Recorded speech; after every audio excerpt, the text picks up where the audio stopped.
Hello, welcome to Tales from the Bridge. My name is Tristan. I'm Hannah, And I'm Ryan. and this week on Film Club, we're up to the letter K. So, exploring some sci fi flicks that start with the letter K, and our focus film, which was Ryan's pick this week. Which is Kin from 2018, directed by Jonathan and Josh Baker. We're going to be taking a slightly different tack this week. We're going to diverge from our regular format a little bit. We're just going to be sort of analyzing this a little bit more as a sort of first go for these director and writer brothers, and sort of seeing what worked, what didn't, and just taking a little bit of a deeper dive than we might normally do. And as usual, if you haven't reviewed the show or followed us wherever you listen to your podcast, please do so. Let us know what you think of the show. Definitely go visit talesfromthebridge.com. We've got a website now, and we're working on it all the time, trying to make it more fun to visit. Talesfromthebridge.com. Go check it out. Okay, let's make our way over to the bridge.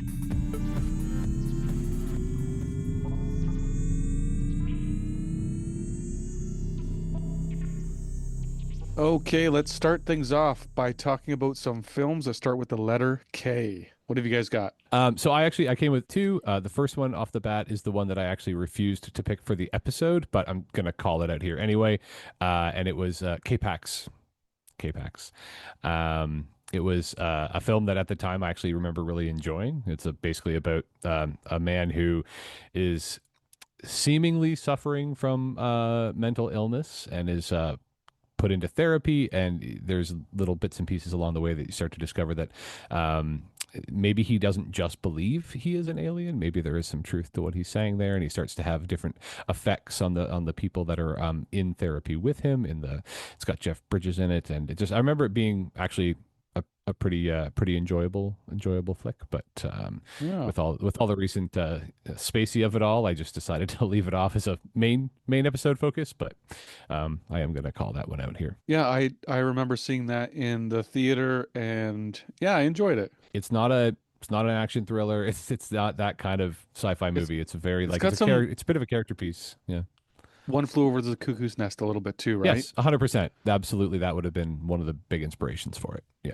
I saw someone talking recently about Spacey and American Beauty, and I haven't seen that movie in 20 years or more, probably when it came out. They were just talking about how inappropriate that film is. And after hearing about what the film is about and being reminded of it, oh my God, that's inappropriate. And Mm. Spacey, I don't know. What the hell? Yeah. I don't think we need any Spacey anymore. No, and it's particularly upsetting because I think Usual Suspects is like one of my kind of all-time favorites, and it's just anyway, yeah, it's a bit of a bummer. But anyway, moving on. All right, yeah, let's do a hard pivot from Kevin Spacey. Um, my only contribution is Nicolas Cage in Knowing. 2008, I think it was. This movie came out, and it's about a professor who finds a series of numbers in a time capsule, and he starts to kind of notice that they're dates of massive destructive events in the past and could potentially predict the future. This is definitely a kind of hybrid genre. It's got sci-fi elements in it, but it's also like an apocalyptic drama as well. So I don't know if we could ever call this a straight sci-fi, staying within the rules of the podcast. But yeah, I mean, we've said it before and we'll say it again. Slim pickings for K. So I mean, it's silly fun. You know, Nicolas Cage. It's what you expect from a Nick movie. So It's not a great movie, but I kind of like those conspiracy movies that come true because also has that going for it. And I will say the ending is very sci-fi. Like the from what I remember, it's definitely a science fiction film by the end. Like you yes, said, yeah. it's kind of in Hmm. between the whole way. But when you get to the end, it's like, okay, no, this is not from this world. And I kind of like that. I was like, oh, cool. You actually full circle pulled this movie off.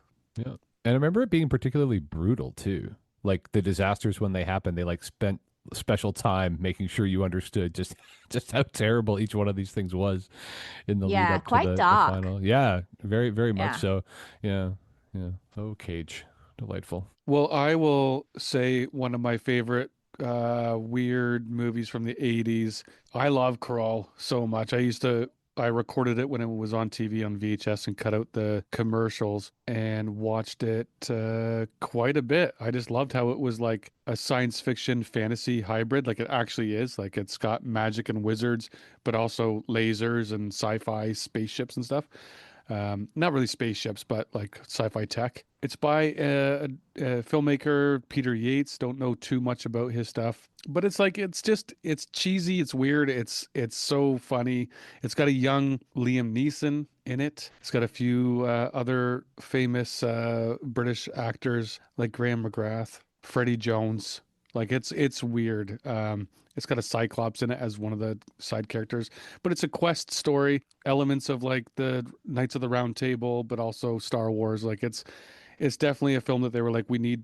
Apparently, people want to see Star Wars and stuff like that in the theater, so let's just mash a bunch of ideas together, and that's what they got. But I love Krull, and I loved how in Ready Player One, it was referenced, and they even used the weapon from Krull uh, in uh, in that film. That was great to see. Am I going to get kicked off this podcast if I say I haven't seen it ever? No, I think that it's probably, I mean, I don't know if I'm an old person or consider, I mean, if younger folks You would be like, you definitely guys are. are old, you're out of touch with film and stuff like that. But You did it's just nice. reference recording things on a VHS and cutting out the commercials, which there's a whole generation of people who's like, what are you What does that talking even mean? about? Yeah. Oh, I remember talking to someone recently about how my family, we couldn't afford a VCR. So we had to rent one. Like if we wanted to watch a movie at home, we had to rent the VCR. And From first the of all, they're store like, you what's rented the a, movie. Yeah. yeah. Yeah. And they were like that, and they didn't believe me. They were like, "That's the dumbest thing I've ever heard. Like you're trying to pull our leg." And I was like, "No, no. Like VCRs were like $1,000 when they first came out, and then even when they got down to $500, it wasn't like it wasn't just an easy buy for everyone back then. And now you get them for $10 at every thrift store. But I will I've heard people also say, and these are these young kids these days, what's a VCR? Well, it's like, and then you say VHS player, and they're like, "Oh, VHS player." I was like, "No, it's VCR, man." Oh man, the SEO of this just like dropped entirely. There's nobody. Oh, Uh, if I you look at our, unfortunately I do like I also remember that. I mean, that's not going to help us, but I also do remember that. It's Yeah. true. Yeah. I mean, wasn't that well? Also, when does that become a point where you get like there's some cred there, right? Like, man, this guy's been watching movies so right long. It now, was like the first movie ever, right? Like, right yeah, now, he's Tristan's been into calling it. it. Yeah. Reminds me of that Back to the Future quote with Elijah Wood when in Back to the Future 2 where they're playing the video game and Marty's like, "Oh, I was a crack shot at this game." And they're like, "You have to use your hands. It's like a baby's toy." That's right. That's where Exactly. we're headed. Yeah, that's true. you got another K there, Ryan. I don't have not really not a serious one. I mean the killer clowns from outer space that I joked about the last time we were talking about K. I mean technically is a sci-fi film and it's a real wild ride if you don't mind giving a bit of your time to it for sure. I think it is worth mentioning King Kong. There's many versions, even like Kong Skull Island. I thought was not too bad, but King Kong, the original 1933, obviously influenced many filmmakers and influenced special effects and took film to a new level. And then the 2005 Peter Jackson. I really like the Peter Jackson one. It's kind of silly, but it's also a fun adventure to go on. What do you guys think of the King Kong franchise? I think it's a creature feature, definitely. Just in terms of like where you'd classify it, I think.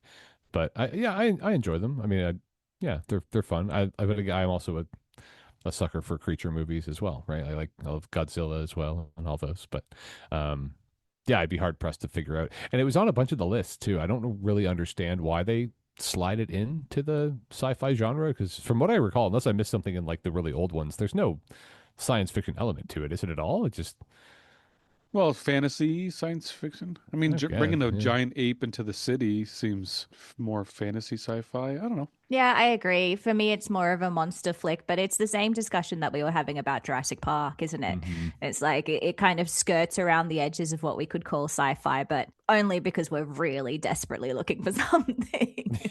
I will throw out one more K film, That is just so out there and weird that anyone who likes the weird films, it's called Kin Dza Dza, and it's a Russian film from 1986. This film, don't ask me where you can stream it or down, or I won't use the D word. I just gave myself away. I don't know where to stream it, but you can find it somewhere. You should probably try and buy it if you can. Support the film, right? Anyway, it's a Russian film from 1986. It's so weird. It is about two Russians who push the wrong button on a strange device and end up on a telepathic planet called Pluk. And it's a very strange place. The visuals of this film are just out there. The special effects are actually pretty good. Like there's stuff that's just like, did this film come out last year? No, it came out 40 years ago. It's a fantastic film. It's so weird. I do like weird film, so I just recommend anyone who wants to see a weird science fiction film with made by Russian filmmakers in the 80s, Kin Dza Dza. We'll get a link in the show notes for this one because you got to check it out. Nice. Well, it was my pick this week for letter K, and I picked the movie Kin. It's a 2018 film directed and written by Jonathan and Josh Baker. It was after their short film win at South by Southwest for a short film they made called Bagman. Pretty sure that's how they ended up getting the budget together to do this one. I'll give you the IMDb short piece, and then we'll sort of jump into it. Chased by a vengeful criminal, the feds and a gang of otherworldly soldiers, an ex-con and his adopted teenage brother go on the run with a weapon of mysterious origin as their only protection. That doesn't quite do it, honestly. And due to the fact that this film is not as well known as some of the other ones we've done in the past, the format for this episode is going to be slightly different. And it's going to be taken along the lines of, this was obviously a film done by very fresh and young filmmakers.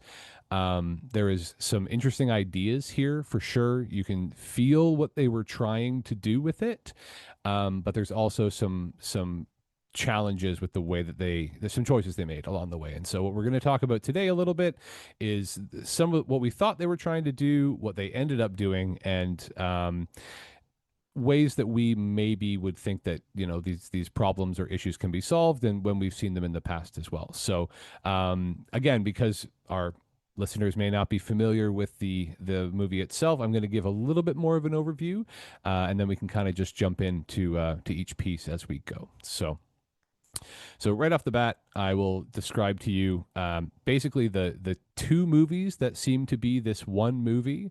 I'm going to refer to the movie that you don't get to see as plot B, and the movie that you end up watching as plot A. So the plot B story of this movie is that this adopted teenage boy is really a member of another race of people from another world, and that world is at war, and he clearly has an important role to play in that war in the future, and has been hidden in our world to keep him safe. Bit late, but spoiler alert, guys. Like that's the final 4 minutes of the film I know. you've just disclosed. Yep. Oh, yeah, you'll see why. Yep. And basically, there is agents from that other world who come to try to eliminate him when beings they call cleaners come to save him. And when they come to our world to do that, they lose one of the weapons, which the child ends up finding, and it's what sort of is carried through the rest of the film. That is the film that I would have liked to have watched, personally. The movie that you end up watching is basically about a boy named Eli, who is the adopted son of Hal, who's Dennis Quaid's character, who's clearly having a tough time growing up without his mom. And his brother Jimmy has just come back from prison, where we find out he owes some pretty bad people some money for protection. Jimmy comes up with a plan to steal the money from his dad. The dad discovers it, and everything sort of pops off from there. And it ends up becoming Jimmy and Eli on the run from this gang leader played by James Franco, And Ugh. yeah, indeed. And so what you end up getting is basically a film where you have two people running from a bad guy because of a pretty preposterous setup. And there happens to be this alien weapon thrown in as a bit of a catalyst for our plot points going through. Um, the thing that bothers me the most, I think, overall, when it comes to this film, is that subplot, the sci-fi piece of this boy being from another world, and then discovering the bodies of these guys, and all these little seeds that they're trying to plant. They create a mystery, but it's just more confusion than interest. And I don't know if maybe that was, at least right off the bat, I feel like instead of being completely like grabbed by this other thing happening underneath this drama or thriller, which, because I do believe, honestly, they had intended to make a character driven thriller with a science fiction underpinning, and that they hoped that that science fiction underpinning at the climax of the film would give the whole thing a lot of gravity and a lot of like, oh, that's amazing. Um, but the whole thing just felt very messy. And I think part of that is we just don't get enough context immediately to start to understand in any way how these two things could be related. And that's the thing that bothered me the most, I think, is that if it would handle even slightly differently, I feel like the whole thing actually could have been a lot of fun and really interesting. And rather than honestly kind of a bit of a slog and kind of boring and a bit disjointed, and narratively not everything makes sense. So I'd like to sort of start, honestly, just right at the very beginning, with what every movie has, and that is the inciting incident, right?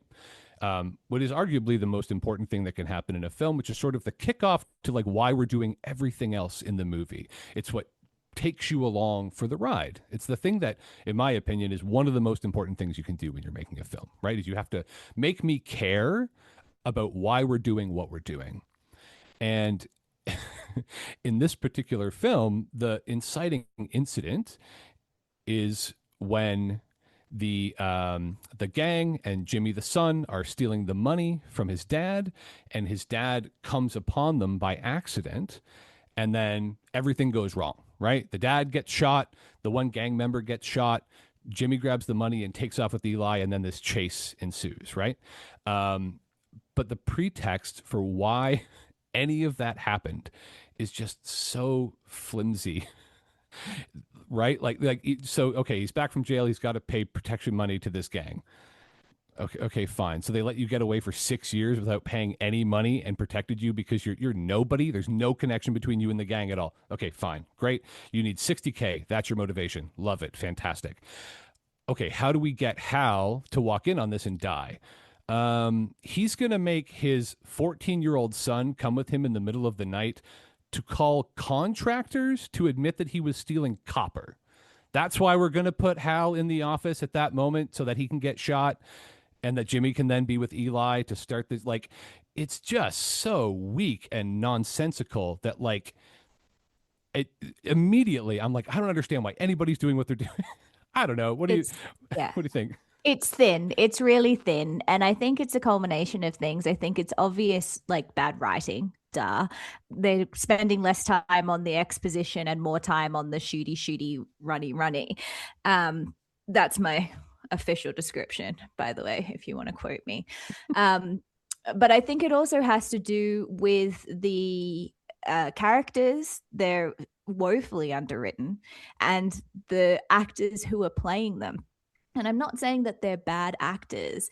I just think that they're horrifically miscast. So Jimmy, for example, the older brother, he's like supposed to be this kind of dropout. He's been to prison. That he accuses his father of adopting Eli as like the replacement son. So, Jimmy's the F up and Eli is the golden child, so to speak. But the actor that plays him, Jack Rayner, is just so charismatic and so good looking that he kind of has like a Chris Pine, Ryan Reynolds quality to him, where instead of coming off as like broken and desperate, he comes off more like reckless and cocky instead. And so because it doesn't feel like he keeps on saying I have to get this money to protect my family. It doesn't feel like that high stakes. It just feels like this guy made some stupid decisions rather than he's been put in a situation that he just can't get out of. And I think that really attributes to why we don't believe this pivotal moment that sets the whole story into motion. There's other things as well, like the movie really struggles to pick a lane, like right from the get-go. It's like, are we sci-fi, are we crime thriller, are we family drama? It keeps on zagging between each of these themes, and I think that all contributes to it. So I think what you're describing with that pivotal scene, that the scene that gets everything going, there's so many elements to it that make it don't add up, even more so than bad writing. And what it causes is like the rest of the story to just go off in completely the wrong direction in terms of how to captivate an audience and how to keep us invested. Absolutely. And I thank you so much for the comment about Jack Rayner's character, because I 1,000% agree that he comes off as entirely unsympathetic, right? Like I it's bad because like I felt like his dad. Right? When every time he did something, I just had this like, I'm just so disappointed in your terrible choices. Yeah, just get Like, out of the house. right? And yeah, and then yeah, then immediately after that inciting incident, right? He grabs the money, which is also a choice, tells Eli that their dad told them to go to Lake Tahoe, which also implies that Eli is an idiot for some reason. Yeah. And then yeah, and then off they go, which almost makes it feel like I think they may have been trying to get like a brother team up thing going on, and it just felt like a kidnapping, actually. Oh, totally. Because and like, to think of it in a way that it could have been successful, put a different actor in that role who is a little bit more dirty around the edges and a little bit more menacing, even like has made mistakes but has got hard edges because of it.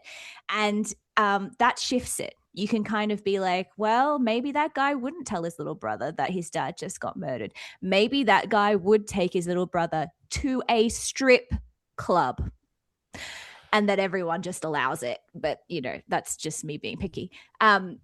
If there was someone with a little bit of a harder edge in that role, I do feel even with the same dialogue, it would have been, his choices would have been more convincing. But Raina just plays it too nice and too sympathetic. And I read a comment from the directors that they really wanted to focus on this brotherly relationship and how it develops. Maybe because they're brother directors. Maybe Yeah. they wanted to have a moment there. That's I don't one know. thing too, though, is with these being rookie filmmakers, there are filmmakers that get their big budget off of making a short, and the short that they make is just cool and it looks good and it's filmed well. And these guys obviously know how to film a movie and make it look pretty good. But directors are supposed to also work with actors, and I think that that's where, like you were saying, that miscasted. That's the first step, but then there's also working with the actors. Did these directors work with the actors and say, because I mean, these actors are, a lot of them are well seasoned actors. I mean, Dennis Quaid, and as much as we don't like James Franco, he's got a lot of experience. So do these new director brothers come in and control the scene and say, we're in charge here? Or do they kind of say, well, we're going to shoot it and we're going to allow you to do your thing? And then somewhere lost in between the interpretation of the actors and their story, you lose it. Because I do agree, Rayner was, I don't know this Rayner guy very well. I haven't seen him in too much, in very many things.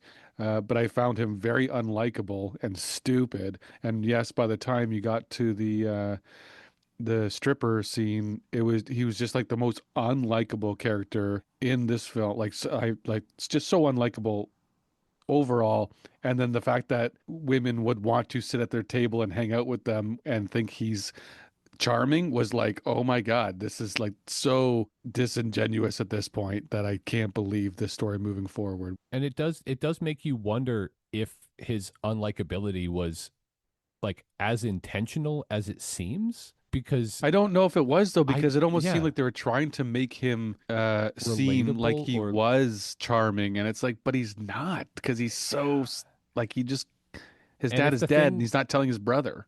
and if the thing you're pushing is that like he's really trying to make a connection with his younger brother, like I feel bad. I did not really intend for us to just like kick the shit out of Jimmy, but like I I found myself in my notes from the movie like going through it, and like every other little like point form was just another shitty thing he did. Because it was like, so first of all, abandons the family by going to jail, gets the dad killed, lies to Eli about his dad being dead. Then there's this moment that could have been very sweet where he was like going to teach Eli how to drive, and he has him pull fucking donuts in a 4x4 in the parking lot.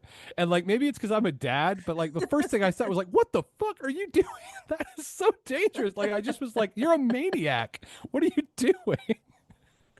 That's such a good point. That is mental. Yeah. But like handled with a bit more of a deft, hand. It could have actually been that sweet scene, right? It's like they got so close to doing these little, and like, look, rippers aside, right? We've all seen that thing in movies where the older brother takes the younger brother to see a lady and blah blah blah. It's like, oh, it's make you a man, blah blah. It's very cringy and terrible. But clearly that's what they were trying to do, and maybe they almost could have done it if Jimmy also wasn't just drunk all the time, constantly drunk all the time. Like, yeah. So and it is a shame because I do feel like if they had gotten that relationship right, it could have just carried it so much further, right? So yeah, so definitely the inciting incident. This relationship is definitely a problem, right? And again, all the way along, this what we should be getting are those little seeds of like what's happening in plot B right now, right? Like, are there still people looking for him? Where are the cleaners? What's happening in the other worlds? But instead of that, we get, Jimmy getting Eli to use the gun to rob a poker game. Right, like that's the tech week, that's the sci-fi piece they decide to throw into it, right? Which just again, it doesn't, it's almost like every time the gun would come out I'd be like, oh right, that's the thing. Right. I have to remember that that's a thing they have, and that's still has nothing to do with why they're doing what they're doing, but the gun is here. So I need to remember that the gun is here. Right. Yeah, we don't get much of a reminder of the sci-fi element of the film other than the gun shows up from time to time and some robot looking beings are yeah, who Daft Punk. possess the gun in the first part. Yeah, Daft Punk looking. They're pursuing. They're looking for the gun, so they're in pursuit. And every now and then we get like a little glimpse of them on the trail. But other than that, it's like straight back to road trip crime thriller, which I mean, I don't want to jump ahead too far, but ultimately makes the ending, which is the interesting meat of the story, where it fully ramps up the sci-fi. It completely misses the payoff because this is supposed to be this great twist. Hi, Michael B. Jordan. Thanks for showing up. And then it just doesn't land because the movie didn't invest enough into it to get it going. And to even make us think about the fact that maybe the boy matters, right? That it's not that maybe it isn't just about the gun, and they didn't have to do that immediately, but there should have been at least a little something else giving us those little hints and those little teasers to like kind of carry us along and be like, oh, I wonder what's his deal, what's he, you know what I mean, like. For him to have a purpose, absolutely, because this is a really interesting point because never throughout the film Kin did I think this is a lost kid who needs an older brother. He needs a proper role model. He's missing the mother in his life. Like Eli just kind of seems to be following along and doing what, and to resolve the film by saying actually this kid's got a different destiny. He's got a higher purpose, but give no kind of preamble to that, I think is really interesting, because I think it's one of the most successful things that Bagman did. So Bagman is obviously the short story that you mentioned earlier that this movie is kind of loosely, like it got a leaping off point from. It's not based on it necessarily, but I watched it and it is very effective in framing Eli, who has, I don't think he's got a single line. Or sorry, I should say like the Eli character. I'm not sure if it's his Mhm. name, if it's the same name in Bagman, but I'm pretty sure if he does speak, it's not till the very, very end of the film. And you know, he's just this kid who's carrying a bag. He's supposed to be going to school. His mom's struggling to get him out the door, but also obviously clearly struggling in like managing life. They're pictured as in a very kind of like lower class, down and out area of Detroit. As he's walking through the city, he gets approached by a drug dealer who obviously wants him to be a mule because he's a kid. And so like they kind of recruit. And so you can see from all of these things how a kid like this would be aimless, and a kid like this would be trying to figure out like, where do I fit in? And he ends up in like this field where he sets up some cans and finally pulls out the gun, which is a big reveal because we haven't seen the gun up until this point, this alien space gun. But even before he pulls out the gun, it's a really interesting commentary, because it's like, I see where this is going. A young black kid from a lower socioeconomic, aimless, what does he turn, like he's already been approached to sell drugs. Now he's got a gun, and this sense of foreboding and this sense of like, oh, like tale as old of time, like you can't break the cycle of what you're born into. And then it pivots to like this more sci-fi, and he has his kind of hero moment, and it really works. But again, not a line is spoken, and I can see how aimless and in need of direction this kid is. And I got an extra hour and 15 in kin, and I didn't get that at all. Yeah, he was unfortunately very flat, especially when he is supposed to be like we're supposed to be a passenger with him, right? Even if it had been an inkling that maybe he just always had this feeling like he was supposed to be more, right? Just to give him that motivation and that help along and make us really root for them, right? I mean, I just found myself feeling very bad for him the entire movie, which is not an enjoyable emotion to have to carry the entire time you're watching it, right? That it just kind of felt like, yeah, back to that like hostage situation kind of thing. It's important to understand the emotional state you are making your audience hold, right? And because there's definitely some important ways that you can do that with writing and direction to be able to control your audience's emotions, make them feel things, surprise them, or whatever. But it shouldn't be exhausting in that way. And that seemed to be the unfortunate outcome Right. of that for sure. Yeah, absolutely. So yeah, that is a good shout out too. Definitely check out the short film. That this is definitely a takeoff of, because it's quite good. So I just kind of wanted to also just briefly touch on a couple of the other characters that were seemingly thrown in for no reason whatsoever. You know that I'm about to get riled up about this. Like, About Zoe Kravitz's character Millie, don't even who set me off. Don't even um, set me off. so the note that I had about Millie was, who is this person? And why in God's name did she make any of the decisions she made? No, Yeah. but So, what decisions? What well, decisions did well, she make? Like she just got swept along with the but plot. Like this is she what I is mean. Like, the there's nothing. Like, there's just, no. why did she exist in the movie? What was the purpose of her character in the movie? For anyway, again, just to catch people up very quickly, Millie was one of the dancers at the strip club that Jimmy, the amazing older brother, brought his child brother to, and they're chatting a little bit, and things go sideways because Jimmy is just a real piece of shit and can't not get in a fight. And then when they run, for some reason, she also, that was also confusing. Maybe I missed something, but like, why does she even end up with them? I don't. Yeah. If you want to talk about absolute minimal effort to write a female character into a movie, she is a stripper. Like, really? We couldn't think of any other way to inject a female character into this film. Like, no, she's a stripper and she makes no decisions, and her role is completely defined by Jimmy's attraction to her and the boss, the villain, his control over her, right? Like, she doesn't have any agency. Her backstory isn't fleshed out. She only exists, like what's her backstory, what's her what point of view. She needs to be given a decision to make that costs her something, that shows that she's developed, that shows that she is in control of her own destiny, rather. But literally, they just pick her up for the ride. She comes along with them.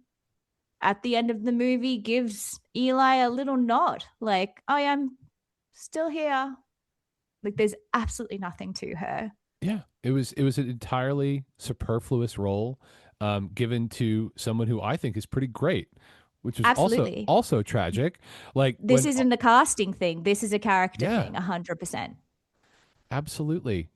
So yeah, so and okay, so if we're gonna if we're getting into wasted female talent, we also have to throw in Carrie Coon because give me a break. Devastating. Give me So sad. Give me a break. Also, too, just to bring the listener up to speed. So, Carrie Coon plays Morgan Hunter, which you wouldn't know because I don't think they ever say her name. But she's an FBI agent that literally appears out of thin air at the climax of the film. And you are supposed to have known that she has been tracking this weapon and the incidents that it's caused the entire time. But you don't know that because you literally only see her in the last 10 minutes of the movie, just to make me more depressed that I didn't get to watch Carrie Coon be an awesome FBI agent. Yeah, what do you think Following happened along. there? Do you think she was They cut, or is they this must just have again bad writing? they had to have cut it. They had to have cut her pieces, which again would have been another great opportunity to maybe like lend a bit of a little more narrative, meat to the bone on what was Mm-hmm. happening. Maybe she could have discovered some things, start and like use her investigation as a way for us to discover things about these alien men, right? Like that would have been cool. That would have been awesome to be able to like use that as a narrative device to tell us things. But nope, not at all. Like so, yeah. But she had to have been cut. There's no way Carrie Coon did 5 minutes on set. Like that's Yeah, impossible. like Like, 5 lines. She gets like 5 lines, and oh even and it, 2018, she was not no one then. no, no, She was a absolutely, name. yep. It is so disappointing and so devastating. I mean, what a get for them. Like, this is not nobodies in this cast. This is like names on posters and Yeah. completely wasted.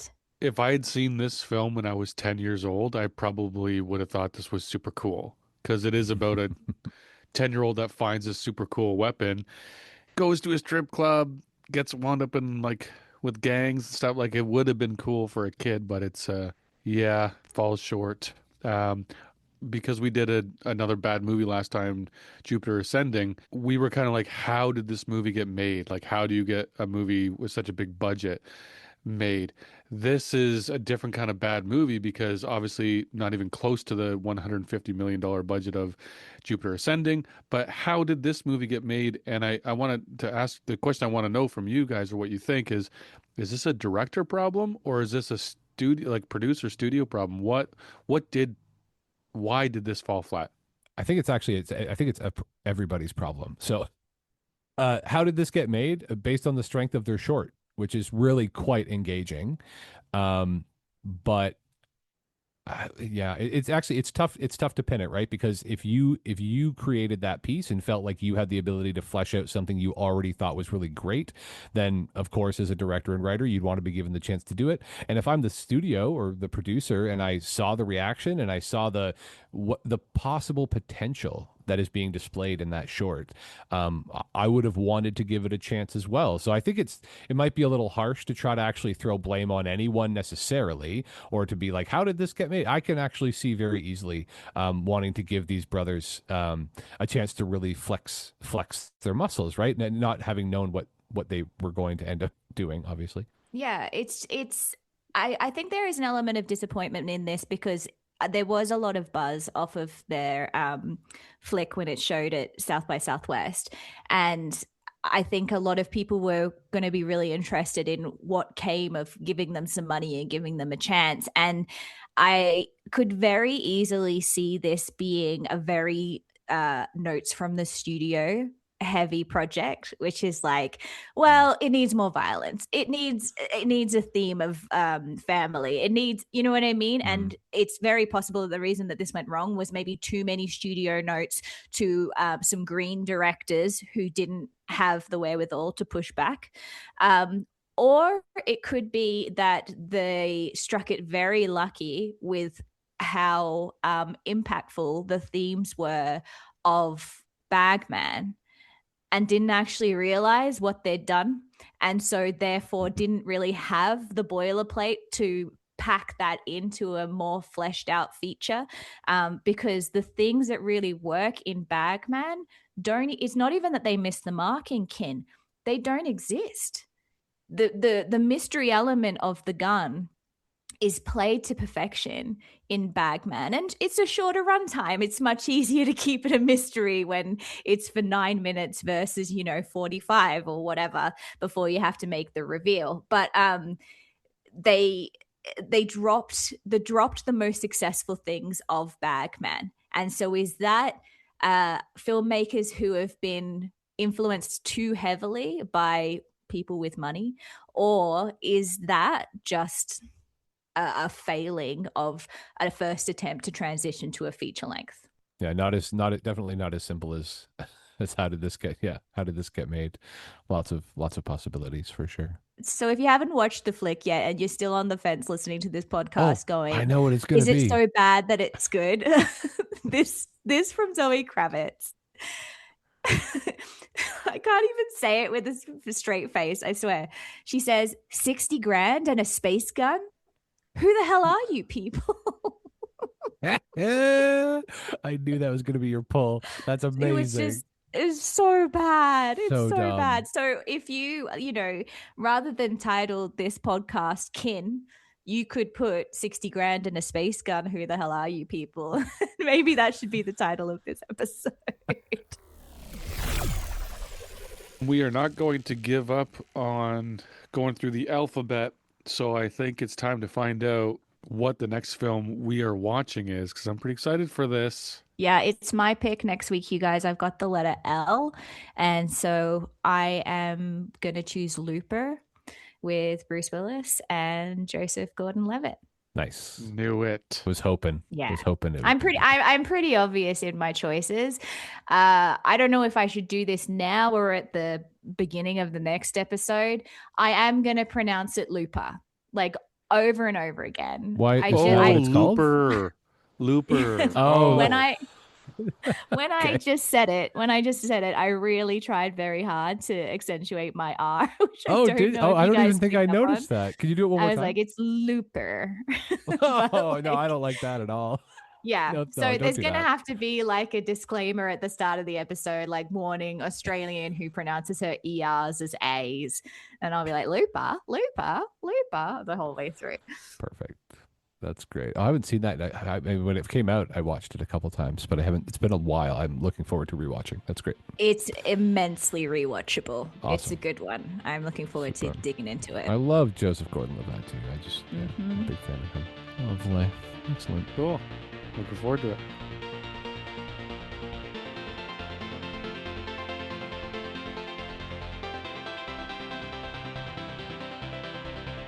Thank you for joining us on Tales from the Bridge today. Lots more to come in the future. More chats with authors, filmmakers, more talk about books and movies. We appreciate you very much. Until next time.